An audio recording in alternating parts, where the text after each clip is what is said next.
Oke, selanjutnya kita akan masuk pada topik tahap persiapan. Sebelum itu, kita jelaskan sedikit mengenai pembelajaran umumnya. Setelah menonton video ini, diharapkan penonton dapat mengimplementasikan 3 tahapan presentasi efektif yang terdiri dari perencanaan, persiapan, dan presentasi dengan tepat.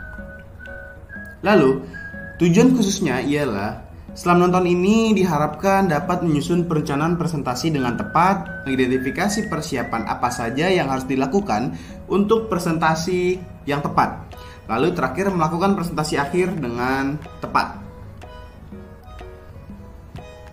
Bisa diketahui bahwa 3 tahapan pembuatan presentasi efektif ialah perencanaan, persiapan, dan presentasi.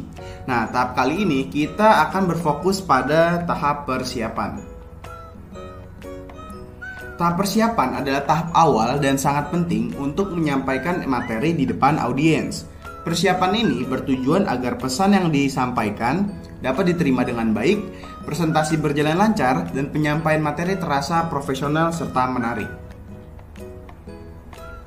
Nah, terdapat 3 tahap dalam tahap persiapan. Yang pertama tahap desain, produksi, dan rehearsal. Nah, dalam tahap desain terdapat 4 hal yang perlu kita lakukan, yaitu menentukan desain. Yang pertama desain umum, desain instruksional, desain verbal dan visual, serta desain media khusus.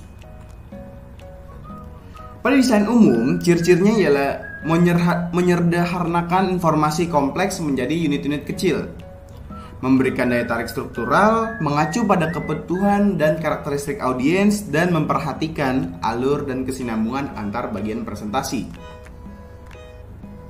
Nah, di dalam desain instruksional terdapat 3 hal yang perlu diperhatikan, yaitu perhatian, persepsi, dan memori. Pada tahap perhatian, kita perlu menggunakan stimulus visual atau audio yang menarik agar dapat memancing fokus dan perhatian audiens kepada materi presentasi. Lalu, bisa juga menggunakan hook di awal presentasi seperti kalimat-kalimat menarik, pengetahuan-pengetahuan umum, serta hal-hal atau kalimat yang memancing rasa penasaran audiens. Dan terakhir, menggunakan variasi dalam proses penyampaian seperti suara, tempo bicara, serta aktivitas interaktif lainnya. Nah, dalam desain instruksional, terdapat pada tahap persepsi itu kita lebih baik menggunakan simbol atau ikon familiar. Fungsinya untuk apa? Agar para audiens itu dapat membayangkan atau mendapatkan informasi yang jelas dengan melihat atau membayangkan suatu simbol atau ikon yang kita tampilkan, sehingga tidak terjadinya kesalahan atau misinformasi dalam penyampaian presentasi kita. Lalu gunakan kontras warna yang jelas.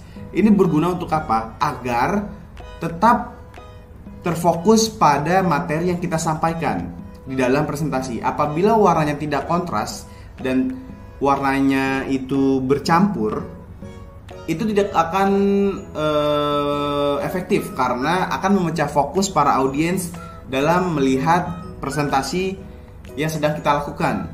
Lalu yang ketiga ialah susun informasi secara hierarkis dan terstruktur. Ini fungsinya ialah agar para audiens dapat menerima informasi secara jelas, tepat, serta tidak berantakan. Lalu yang terakhir pada tahap memori. Pada tahap memori ini, kita lebih baik menggunakan visual untuk memperkuat memori jangka panjang seperti penggunaan gambar, ilustrasi, dan media-media yang dapat memancing memori jangka panjang para audiens. Lalu yang kedua ialah kita menggunakan asosiasi atau analogi, seperti kita memberikan penjelasan analogi mengenai suatu hal. Maka itu fungsinya untuk audiens. Mereka akan membayangkan atau menganalogikan di dalam pikiran mereka bagaimana informasi tersebut terbentuk. Lalu yang terakhir, menggunakan pengulangan atau repetition. Repetition itu berfungsi agar informasi yang kita sampaikan itu dapat didengar lebih dari sekali atau dapat dilihat lebih dari sekali, sehingga tersimpan di dalam memori para audiens dan dapat diingat dengan lebih baik. Lalu tahap selanjutnya ialah menentukan desain, yaitu desain verbal dan visual. Desain verbal itu cenderung berfokus pada kata, kalimat, ataupun pengungkapan suatu kata-kata. Sedangkan visual itu lebih berfokus pada penampilan gambar, visual, ilustrasi, dan lainnya yang berfokus pada visual. Nah, desain verbal itu mengutamakan verbal ketimbang visual. Dia cenderung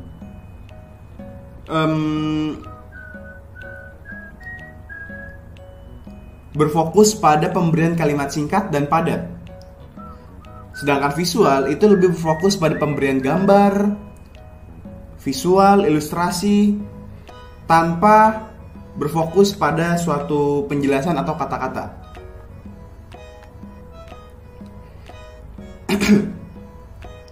Pada desain verbal dan visual, desain verbal itu cenderung menggunakan bahasa yang sesuai dengan kebutuhan audiens, sehingga pemahaman audiens itu lebih jelas. Mereka lebih memahami kata-kata yang sesuai dengan tingkat pemahaman mereka. Sedangkan desain visual itu lebih mengutamakan visual ketimbang teks. Jadi kita memberikan penggambaran yang jelas mengenai suatu materi ataupun suatu peristiwa, ya. Nah, desain verbal itu memberikan penjelasan secara rinci dan lengkap melalui kata-kata. Jadi, fokus desain verbal itu berfokus pada penjelasan kalimat, paragraf, ataupun kata-kata. Sedangkan desain visual itu berfokus pada penerapan ikon, ilustrasi sebagai bentuk pendukung atau faktor penting dalam konten presentasi. Nah, yang terakhir kita membahas yaitu media khusus. Media khusus itu adalah suatu proses perencanaan atau pengembangan tampilan serta fungsi media pembelajaran yang spesifik. Nah, hal spesifik ini seperti kebutuhan komputer atau flip chart. Sebagai contoh, kita ingin mengembangkan suatu website. Kita menerapkan tools atau alat khusus, yaitu seperti WordPress, atau kita ingin menampilkan grafik, kita menerapkan flip chart. Ada juga seperti contoh lain, seandainya kita berfokus pada pengeditan video, kita bisa menerapkan di alat khusus seperti CapCut, Adobe Premiere, ataupun Canva untuk gambar, ya. Selanjutnya ialah tahap rehearsal. Tahap rehearsal ialah tahap berlatih menyampaikan materi secara individu, baik di depan cermin dengan merekam suara sendiri atau menggunakan kamera untuk melihat ekspresi dan bahasa tubuh kita.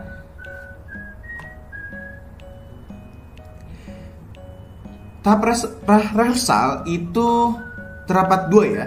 Yang pertama tadi ialah self rehearsal yang kita jelaskan sebelumnya. Yang kedua ini ialah feedback rehearsal. Feedback rehearsal itu dilakukan dengan menyampaikan presentasi di depan teman, mentor, ataupun audiens kecil. Ini berfungsi untuk mendapat masukan langsung dari para pendengar tersebut, sehingga kita dapat mengoreksi bagian mana yang salah, yang kurang tepat, ataupun bagian mana yang harus dirubah. Oke, sekian dari kelompok saya. Di sini merupakan buku yang merupakan referensi dari pengambilan materi, buku efektif Presentation by Dennis Pett dan Tradi Wilson. Ini tim saya, Said Ali, dan teman saya Fauzan Azima. Terima kasih. Sekian dari saya, kurang lebihnya dimohon maafkan.